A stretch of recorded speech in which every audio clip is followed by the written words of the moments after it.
So we're going to get into the convoy, the Canadian convoy that's in Ottawa, over the last whole week, I feel like. Maybe even longer than that. I was going to say, it's been going on a little bit longer than that. Because they started the convoy and drove, I think they drove across Canada or something. It took them several days to get there. Yes. And there's a lot of people, apparently, there's a lot of, I mean, it's over-the-road truckers, but then there's civilians too. A lot of solidarity between the people. Mm-hmm. There's Russell Brand mentioned that this is like populism. People are the people are taking a stand themselves. That it's regular people stepping up and protesting the actions of the Canadian government. Right, because the Canadian government isn't getting it right. They were considered that like the government was overstepping its bounds. Right, exactly. Right? So this is the population is going to take a stand themselves and say, no, this is what we want. Right. Yeah. In the course of running that convoy, they had set up a GoFundMe campaign for people to donate so that all these truckers that are not currently working have some sort of income, and I guess so that they can feed the people and this thing blew up. It was at like over $10 million. Wow. Okay. Now that's not the end of the story. It's not just $10 million and everybody's happy. Right. Here's what happened. Update. GoFundMe to refund all Freedom Convoy donations. Whoa. Okay. So, initially, this is actually different. I put this link on the notes yesterday. Yeah. This updated. This is different than what I thought it was going to say. What it had originally said was GoFundMe was going to take the donations. So they've already distributed $1 million worth of the donations to the convoy. The headlines from last night, from Friday, was that, maybe it was actually Thursday, but GoFundMe was going to take the remaining $9+ million of donations and distribute them to charities of GoFundMe's choosing. Interesting. And the reason that they were doing this is because they, quote, didn't want to...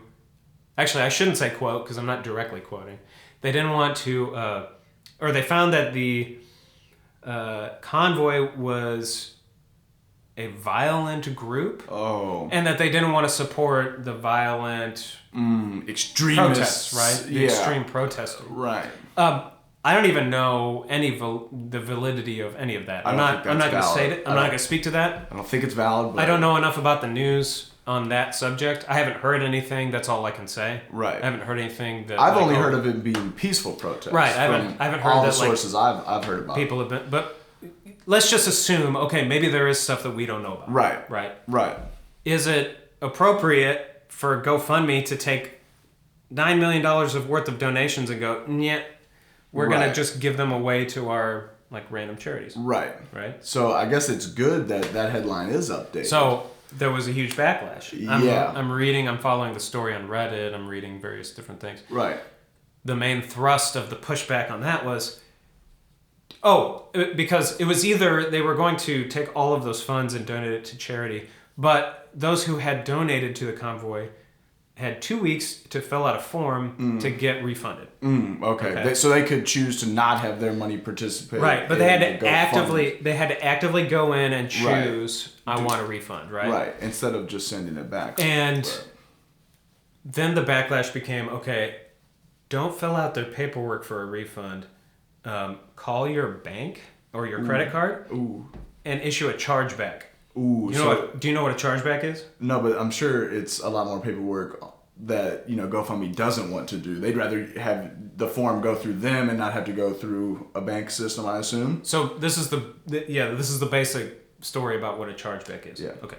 So if you are looking at your bank account statement, or if you try to buy something from a vendor and they don't provide the service that you paid for, or the item, you can call your bank and have your bank do a chargeback. And what a chargeback is your bank will actually undo the transaction. Oh, wow. And then that pops a fee from Visa or MasterCard or whatever onto the vendor. Oh, wow. So I don't think that you can just randomly do this in any case, but if you can demonstrate that the goods or services were not provided according to what you paid for. Right. Which would, that would mean your money was not sent to the convoy. Like you said it would be. That was the theory or the hypothesis behind this idea of everyone should do a chargeback instead of doing the refund thing. Right. So what that meant was anyone who did a chargeback was going to potentially hit GoFundMe as an organization with a $10, $15 fee each time. Right. And if there's more than $10 million, imagine how many people, that's got to be upwards of, I don't know what the number is, but let's say 1 million people at $10 a pop. Right, you could say that, right, you could say that. It's a ton of money. Yeah. If they hit GoFundMe with a $10 to $15 fee for every chargeback, that's easily in the hundreds of thousands of dollars. Yeah. Right? So, that was the plan. That was going on 4chan and Reddit and whatever. And I guess GoFundMe capitulated. They found out and they were like, well, if, They said, wait a second. That's another great demonstration of the population coming together against, the powerhouses, against politicians, against corporations. This was news to me, and this is a beautiful thing. I don't know what it's going to say when y'all click the link. Right. The link for this is going to be in our YouTube description, okay? Yeah. But I don't know what it's going to say at that point. But as of 2/5, which is today, GoFundMe to refund all Freedom Convoy 2022 donations.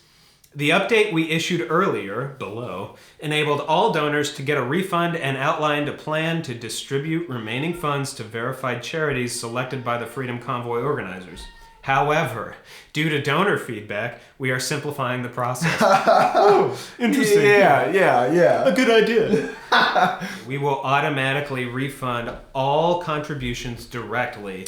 Donors do not need to submit a request. You can expect to see your refund within 7 to 10 business days. Now, I love that because it shows how slimy GoFundMe was willing to be with making you print out your own form or go onto a PDF and fill out your own form to go through all this hassle when it's this easy. Well, they were hoping that most people wouldn't fill out the form, so then they could just keep that money and give it to, the charities of their wish. Dude, you bring up a really good point that I hadn't even considered. Is that even though everyone had to use the internet to go on a GoFundMe page to donate, the fact that they were going to require people to have internet access or a computer in order to get a refund for a service that they were charged for and not provided is a big deal. Yeah. I think they honestly probably sat down in the boardroom. They brought the corporate lawyers in, and the lawyers were like, "You guys can't do this. You're going to get sued. There's going to be a class action suit, and there's going to be 1 million people who donated to this thing. Yeah. You're going to lose. And it's going to look real bad. This is going to... And like, you're going to have to pay us to represent you, and you're going to lose, and you're going to have to pay all the money, and you're going to have to pay all of it. It's just like... It's like, what a bad idea it was in the first place, That's what happens when you try... that's a censorship of, donation. Well, that's a consensus, right? Yeah. That's a consensus of people coming together and using the might of themselves as a group to say, no, we're not going to take it. They literally, what's it? I literally just brain farted. GoFundMe. I'm sorry. GoFundMe. Oh my goodness. They were trying to censor people's payments. They're saying, no, we don't agree with what you are supporting, so we're not going to let you use our service to give money. That's insane to me. Well, yeah, and ultimately, so people have really short memories. Yeah. And my only hope actually is that one of the reasons why we're creating this content is that I have a strong sense of anti-authoritarianism justice. Yeah. And what I really would like to see is that people leave GoFundMe and use another platform for this. Yeah, true. There are competing platforms. Maybe something like Patreon. Ooh, that's a good point. If you like this information, go ahead, subscribe to the channel, hit our Patreon.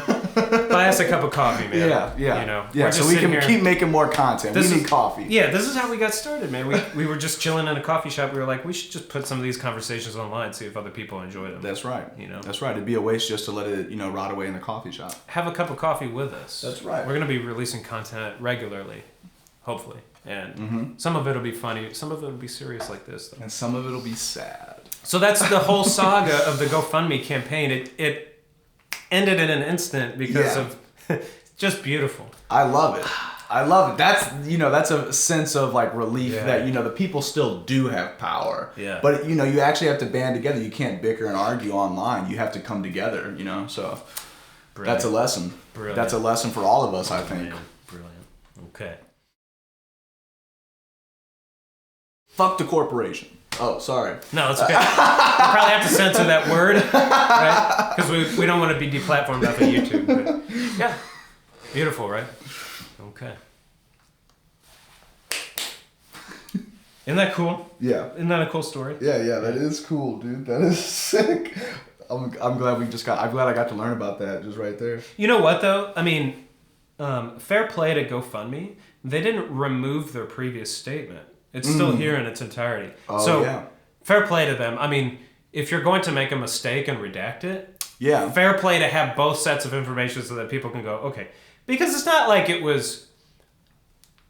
I don't want to say like with glee that we're like vultures with a carcass. Like their original statement wasn't vindictive or it was just like we don't feel we can support this, so we're gonna donate to charity. If you want your money back, fill out this form. Right. So it wasn't this evil like schemy thing. But it wasn't appropriate. It wasn't okay either. It was they were taking advantage of their position for sure. Yeah. And of course, I'm sure like this came up too. I'm sure that in the end user license agreement that you sign when you donate, GoFundMe has provisions in there that says, we can use this money as we see fit. Get out of jail free legal of course. That no one reads. I'm sure they have their their butts covered, but still, it's just not in good. It's not in good faith. Yeah, not in good faith. And it's a really bad look. Yeah. That's how you get people to go to Patreon instead of using GoFundMe and stuff like that. So it's also it's kind of extraordinary. So just to briefly touch on this is tangentially related, but how much money did GoFundMe lose by turning this project down? This has got to be one of the biggest projects that they've had in a long time. $10 million plus. Yeah, that doesn't happen all the time. I don't know what the cut GoFundMe takes. What is it? 10%? It's a decent chunk. $1 million? Yeah, that's a huge thing for them to throw away. Yeah, they really wanted to die on that hill, and then they died on the hill, and then had to retreat off of the hill. So yeah. So this is the power of people working together. That's right. First world example. Oh yeah.